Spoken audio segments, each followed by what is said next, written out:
Hello everyone, welcome back to one more mini vlog. నేనైతే మీకు ఈ వీడియోలో ఒక మంచి హెల్తీ బ్రేక్ఫాస్ట్ రెసిపీ చూపిస్తున్నాను.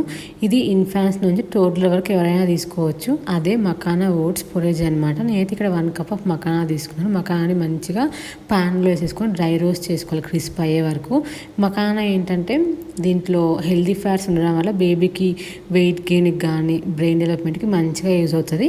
ఇట్లా మకానా క్రిస్ప్ అయ్యే వరకు మంచిగా డ్రై రోస్ట్ చేసుకోవాలి. ఇంకా అదే ప్యాన్లో నేనైతే 1 కప్ ఆఫ్ ఓట్స్ తీసుకున్నాను.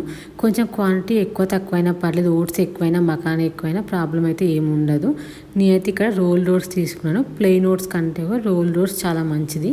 ఇంకా వాటిని కూడా మంచిగా సిమ్లో పెట్టుకొని డ్రై రోస్ట్ చేసుకోవాలి బ్రౌన్ కలర్ అయ్యే వరకు.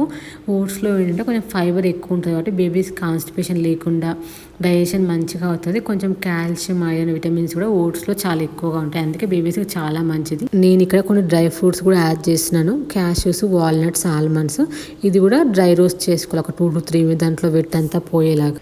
మనం అన్ని డ్రై ఫ్రూట్స్ సపరేట్గా ఇట్లా రోస్ట్ చేసుకొని పౌడర్ చేసుకొని పెట్టేసుకొని అన్ని ఫుడ్స్లో యాడ్ చేయొచ్చు. బట్ నేను మర్చిపోతా ఉన్నా ఎవ్రీ టైం అని చెప్పేసి నేను దీంట్లోనే డైరెక్ట్గా యాడ్ చేసేస్తున్నాను. ఇదైతే బేబీస్కి మంచి వెయిట్ గెయిన్ రెసిపీ అనమాట, హెల్దీ రెసిపీ.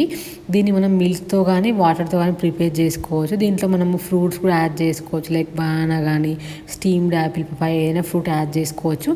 దీన్ని మంచిగా ఫైన్ పౌడర్లా మిక్సీ పట్టేసుకొని ఒక 8 కంటైనర్లో స్టోర్ చేసుకోవాలన్నమాట. ఈజీగా 1 month వరకు అయితే ఉంటుంది. మనం ఇట్లా వెట్ హ్యాండ్స్తో అస్సలు పెట్టొద్దు, పురుగు వచ్చేస్తుంది పొడి అయితే. సో మీకు కనుక ఈ వీడియో యూస్ఫుల్ అనిపిస్తే మీ ఫ్రెండ్స్ అండ్ ఫ్యామిలీకి షేర్ చేయండి, వీడియో లైక్ చేయండి, ఛానల్ సబ్స్క్రైబ్ చేసుకోండి. Bye bye.